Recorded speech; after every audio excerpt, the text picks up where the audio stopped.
Primeiro-ministro português demite-se depois de ser alvo de um processo-crime relacionado com as explorações de lítio e hidrogênio.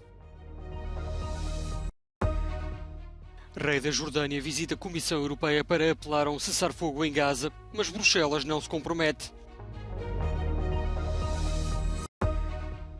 Tragédia humanitária na faixa de Gaza atinge principalmente as crianças. Já morreram mais de 4.000 desde o início da guerra. Itália vai criar centros para requerentes de asilo na Albânia.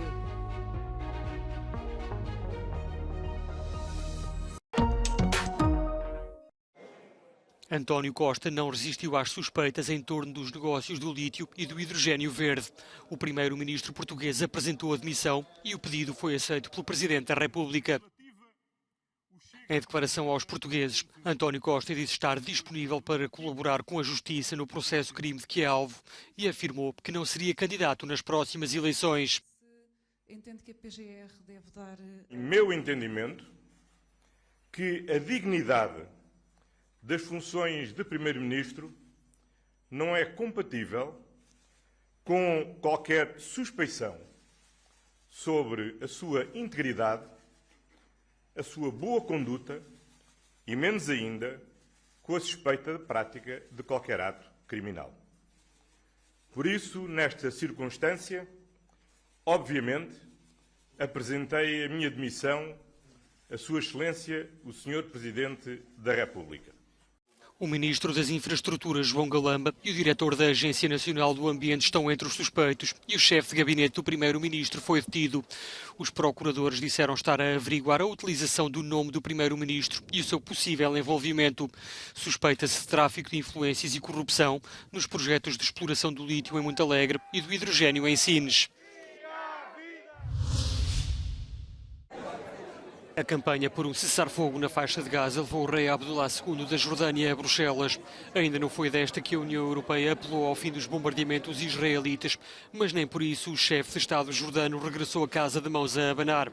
Levou 900 milhões de euros em ajudas para fortalecer a cooperação entre Bruxelas e Amman e um agradecimento de Ursula von der Leyen por manter a estabilidade na região. No dia anterior, Abdullah II tinha apelado ao cessar-fogo na NATO. A aliança militar também está profundamente dividida, com a Turquia a condenar ferozmente a ofensiva israelita e os Estados Unidos a sustentar que Israel tem o direito de se defender. A diplomacia norte-americana tenta jogar em várias frentes e depois de ver o pedido de uma trégua humanitária ignorado por Benjamin Netanyahu e de uma série de encontros pouco produtivos com os países árabes da região, Antony Blinken chegou ao Japão para tentar alinhar as posições de Tóquio e Washington. Enquanto o chefe da diplomacia dos Estados Unidos se reunia com o primeiro-ministro nipónico, Fumio Kishida, os japoneses saíam para a rua para pedir uma posição firme do governo no apelo ao cessar-fogo.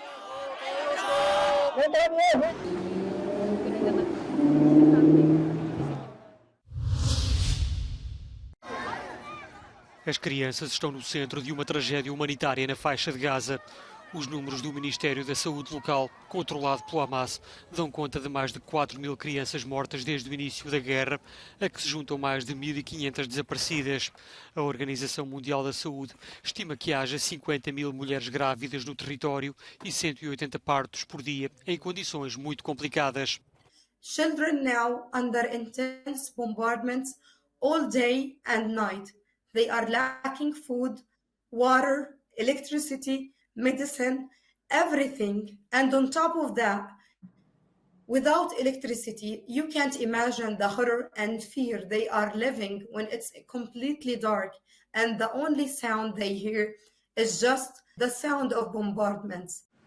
Os constantes bombardeamentos israelitas e a impossibilidade de abandonar o território fazem de cada dia um desafio na faixa de Gaza. Escasseia a água potável, a comida ou a assistência médica e o colapso dos sistemas de saneamento básico faz temer o surto de doenças. Quem sobreviver a estas condições não deixará de ficar marcado por cicatrizes profundas. So we are risking a generation that is not going to be able to be productive adults, not going to be able to interact with their surroundings and be as productive as they can be. They will not reach their full potential. And of course, there's the issue of the cycle of violence, and we're creating violence never is the solution. Violence only produces violence. And I think the the sole solution for this is to stop violence and find a solution, a political solution for the conflict.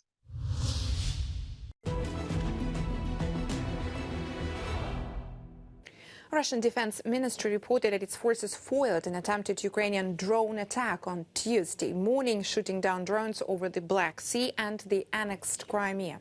The Institute for the Study of War states that Ukrainian forces have intensified strikes on rear Russian areas in southern Ukraine and in annexed Crimea over the past few days.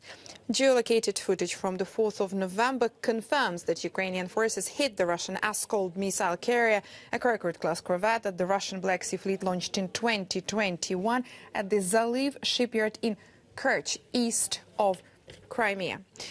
In its latest intelligence update, the UK Defence Ministry said the incident is farther to the east of Crimea than most previous Ukrainian-claimed long-range strikes. Ukrainian capability to hit Crimean shipbuilding infrastructure will likely cause Russia to consider relocating farther from the front line, delaying the delivery of new vessels.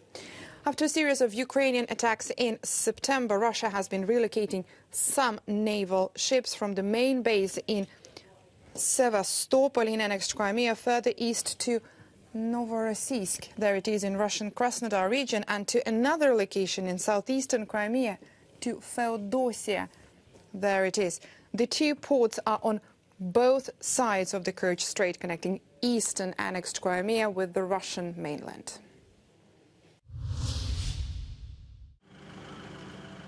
O governo italiano vai criar centros na Albânia para acolher requerentes de asilo numa tentativa de gerir o fluxo migratório. Os centros terão capacidade para receber até 3.000 pessoas, que serão migrantes resgatados por embarcações italianas. A primeira-ministra do país, Giorgia Meloni, afirma que a iniciativa vai ajudar a aliviar a sobrelotação nos centros em Itália, onde nos últimos anos centenas de milhares de migrantes se instalaram depois de terem feito arriscadas viagens através do Mediterrâneo, vindos da Líbia, Tunísia, Turquia, entre outros países. O projeto foi anunciado depois de Giorgia Meloni se ter encontrado em Roma com o primeiro-ministro da Albânia, Edi Rama. Queste strutture potranno accogliere inizialmente fino a 3.000 persone che rimarranno in questi centri ovviamente il tempo necessario a poter velocemente espletare le procedure per la trattazione delle domande di asilo ed eventualmente ovviamente ai fini del rimpatrio. No entanto, os críticos do projeto acusam Meloni de criar uma Guantánamo italiana fora da União Europeia. Na mesma linha, o governo do Reino Unido está a ser contestado em tribunal devido aos planos de enviar requerentes de asilo para o Ruanda. Segundo as intenções do país, as pessoas consideradas como imigrantes ilegais ou requerentes de asilo vão ser transferidas para o país africano e ficarão em instalações semelhantes a hotéis. As que conseguirem o pedido de asilo terão de permanecer no Ruanda.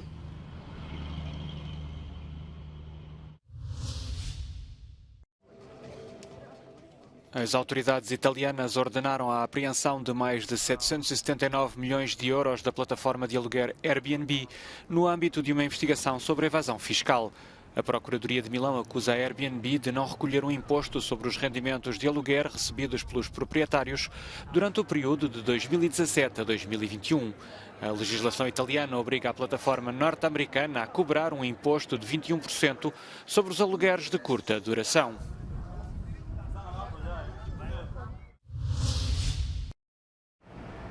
A WeWork, gigante especializada nos espaços de coworking, pediu às autoridades norte-americanas a proteção contra a falência, confirmando uma reviravolta dramática na sorte de uma empresa que chegou a ser avaliada em 44 mil milhões de euros. Fundada em 2010, a empresa de aluguer de espaços de trabalho partilhados teve uma ascensão meteórica, mas começou a sofrer grandes perdas com o aumento do teletrabalho durante a pandemia de Covid-19, das quais nunca recuperou totalmente. As instalações da WeWork fora dos Estados Unidos e do Canadá não serão afetadas pelo processo de falência.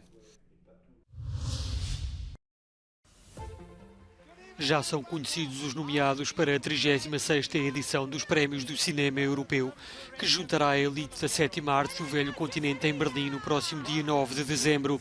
O ano passado, o Triângulo da Tristeza de Ruben Östlund foi o grande vencedor e arrebatou 4 estatuetas. Para este ano está tudo em aberto. Para a categoria Rainha de Melhor Filme foram nomeadas 5 películas, curiosamente as mesmas 5 que foram nomeadas para o prémio de Melhor Realizador.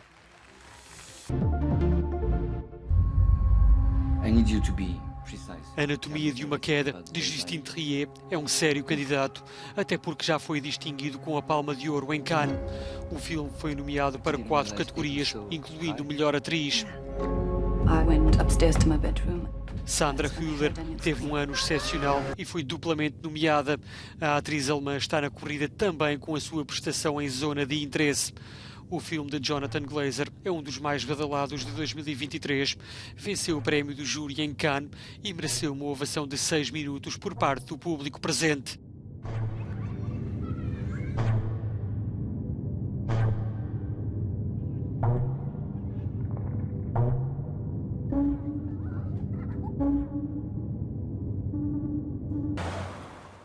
Green Border, da polaca Agnieszka Holland, venceu o prémio do júri em Veneza, mas não escapou às críticas no país natal. O filme relata a atual crise migratória na fronteira entre Polónia e Bielorrússia. A lista de filmes na corrida ao prémio mais cobiçado do cinema europeu fica completa com Fallen Leaves, do finlandês Aki Kaurismäki, e Eu, Capitão, do italiano Matteo Garrone. Sir, please don't get angry. I'll give you 300 euros. It's more than dollars, okay? Все, да нормально все. Come on, come on.